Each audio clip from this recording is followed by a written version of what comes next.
The 6 things your dog has been begging you for, but you've been missing.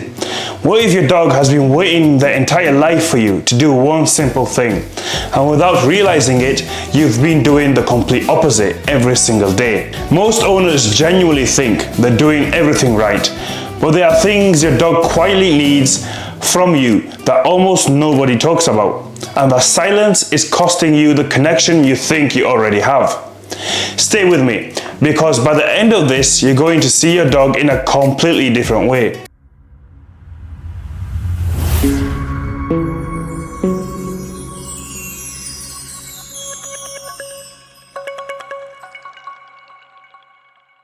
The things I'm going to mention, they're not complicated, they don't cost money, they don't even take much time. But if you keep getting them wrong, and most owners do without even realizing, your dog slowly starts to lose trust that you'll ever truly understand them. Now, the first thing is give them space that's actually theirs. Have you ever seen your dog crawl under a bed, squeeze behind the sofa, or tuck themselves into a quiet corner when things get a bit chaotic? And your instinct was to pull them out because you thought something was wrong. Most people do that, but in that moment, your dog wasn't asking for help. They were asking for space, and you took it away. Dogs come from animals that relied on dens for survival. A den wasn't optional, it was safety, and that instinct didn't disappear just because your dog now sleeps on your sofa. It's still there, running in the background every time they feel overwhelmed. Studies have shown that dogs given a consistent enclosed resting space have lower stress levels than dogs without one. That's not preference, it's just biology. So look around your home. If your dog doesn't have a place that is truly theirs, a crate, a quiet corner, a bed they can retreat to without being disturbed, then every stressful moment they experience, they're handling it alone. They're not being dramatic when they hide. They're doing exactly what the instincts are telling them to do. And when you give them that space, something changes. They stop feeling the need to disappear and they start choosing to be around you. Stop touching them when they didn't ask. Be honest. When your dog is lying down and you walk past, do you reach down and stroke them? When they're sitting next to you, do your hands automatically go to them? Of course they do. You love your dog just as I do. But from your dog's perspective, it doesn't always feel the way you think it does.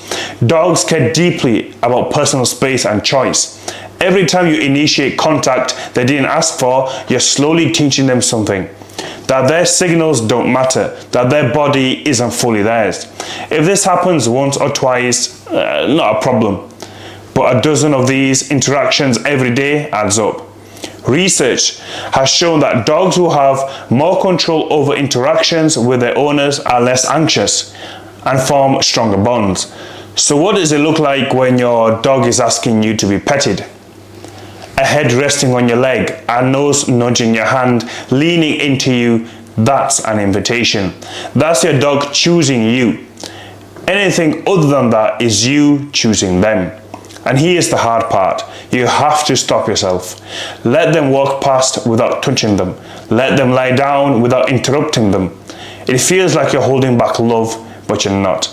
You're creating trust. And when you do that, your dog starts coming to you more because now it's their choice. And number 3, get on their level. When was the last time you sat on the floor with your dog for no reason at all? Not to train, not to fix something, just to be there. Think about it from your dog's perspective. You're huge. You control everything: food, movement, space, and attention. And even when you mean well, standing over them can feel intense. Dogs read body language deeply. Height, posture, movement, facial expressions. It all matters. When you get down on the floor, everything changes. You're no longer looming over them. You're meeting them in their world. Studies show dogs approach people faster and more comfortable when they're sitting or crouched compared to standing. Same person, just a different signal to the dog. So try it. Sit on the floor near your dog. Don't call them, don't touch them, just be there. Watch what happens. You'll see a shift almost instantly. That's communication without words. Number 4, and this is extremely important. Let them finish the sniff. How many times have you pulled your dog away from a smell? shortened the lead, rushed them along because you wanted to keep moving. Your dog's nose is their primary way of understanding the world. They're not wasting time. They're reading information. Who was there? What happened? How that dog felt. When you interrupt that, it's like closing a book before the ending.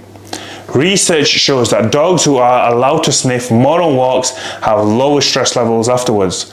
Sniffing isn't a bonus, it's essential. Slow down, let them explore.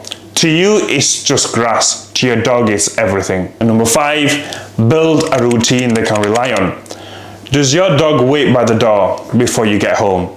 Show up at feeding time like clockwork? That's not coincidence. That's your dog relying on patterns. Dogs don't understand time like we do. They understand rhythm. And when that rhythm is consistent, they feel safe. When it's unpredictable, the world becomes uncertain. Even small inconsistencies like feeding times, walk times, attention can increase anxiety. You don't need to be robotic, but consistency matters more than you think. Routine creates calm, and calm creates connection. 6, talk to them. Actually talk to your dog, not commands, real conversation. Most people do this, but only when no one's watching. You shouldn't feel weird about it because it matters. Dogs have evolved along humans for thousands of years. They are wired to understand us, especially our voice. Research shows dogs process both words we say and the tone we use. They know when we're talking to them. So talk to them in the morning, on walks, in the car. You're not just making noise, you're including them. And that changes everything. Your dog isn't asking for perfection. They're asking for you, the real version of you. The one who slows down, pays attention, and meets them where they are. They've been asking their whole life.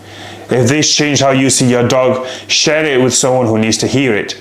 And subscribe to Frankie's Canine Training, because every week we help you understand your dog better, so you can finally meet them in their world. Every human wants a trained dog, but every dog wants a well-trained human.